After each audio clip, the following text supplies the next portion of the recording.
¿Cuáles son los dos requisitos básicos para recibir la Sagrada Comunión? La Iglesia Católica tiene 7 sacramentos, de los cuales la Eucaristía es el sacramento de los sacramentos, como afirmó Santo Tomás de Aquino. Como enseña la doctrina católica, la Eucaristía es la presencia real de Jesucristo en cuerpo, sangre, alma y divinidad, bajo la apariencia de pan y vino. Además se conoce como Santa Comunión.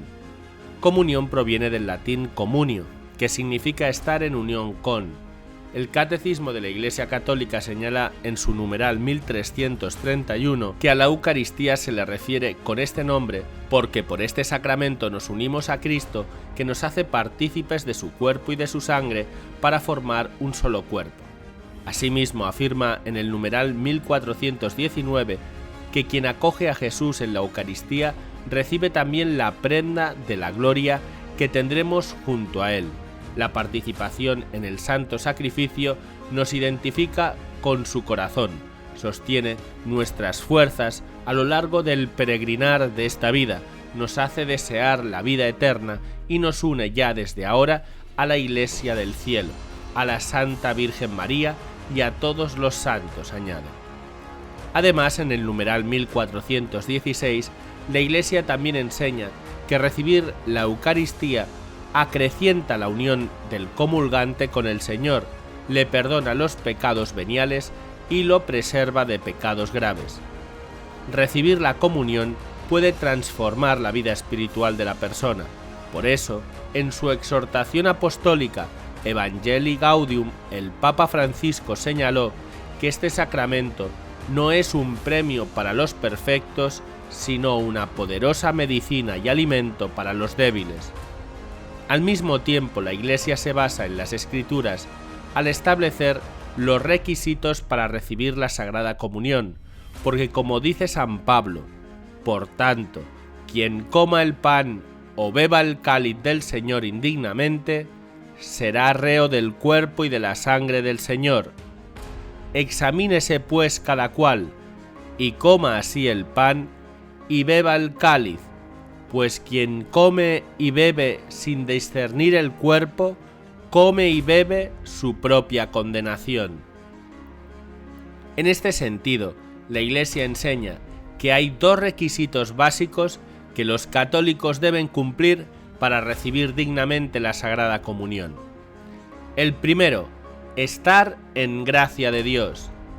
Estar en estado de gracia significa estar libre de pecado mortal.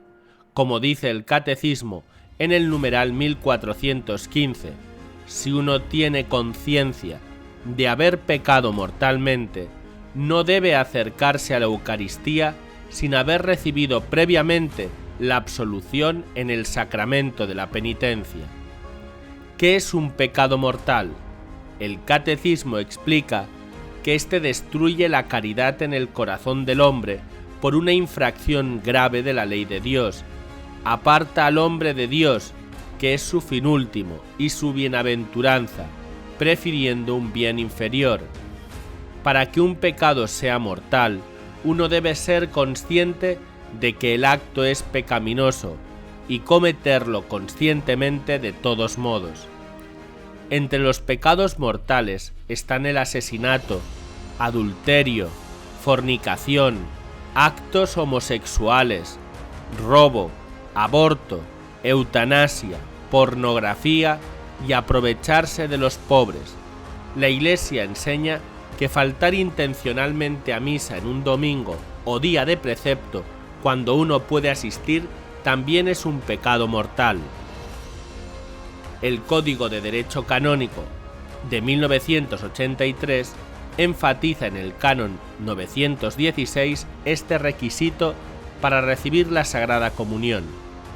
Quien tenga conciencia de hallarse en pecado grave, no celebre la misa ni comulgue el cuerpo del Señor sin acudir antes a la confesión sacramental, a no ser que concurra un motivo grave y no haya oportunidad de confesarse, y en este caso tenga presente que está obligado a hacer un acto de contrición perfecta, que incluye el propósito de confesarse cuanto antes, Los obispos de Estados Unidos, en el documento que adoptaron en noviembre de 2021 titulado El misterio de la Eucaristía en la vida de la Iglesia, profundizan en este importante punto.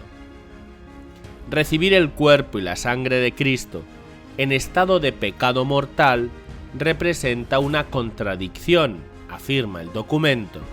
La persona que por su propia acción ha roto la comunión con Cristo y su Iglesia, pero recibe el Santísimo Sacramento, actúa incoherentemente, reclamando y rechazando al mismo tiempo la comunión. Es pues un contrasigno, una mentira, expresa una comunión que de hecho se ha roto.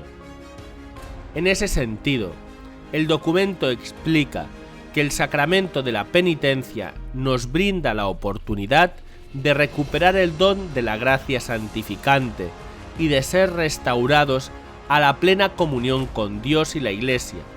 Todo lo que el sacramento requiere de nosotros como penitentes es tener contrición por nuestros pecados, decidir no volver a pecar, confesar nuestros pecados, recibir la absolución sacramental y hacer la penitencia asignada. Segundo, observar el ayuno eucarístico. El derecho canónico establece: quien vaya a recibir la Santísima Eucaristía ha de abstenerse de tomar cualquier alimento y bebida al menos desde 1 hora antes de la Sagrada Comunión, a excepción solo del agua y de las medicinas. Sin embargo, los ancianos, los enfermos y sus cuidadores están exentos del ayuno eucarístico. Asimismo, los sacerdotes y diáconos no pueden dispensar a alguien del ayuno eucarístico a menos que el obispo les haya concedido expresamente tal facultad.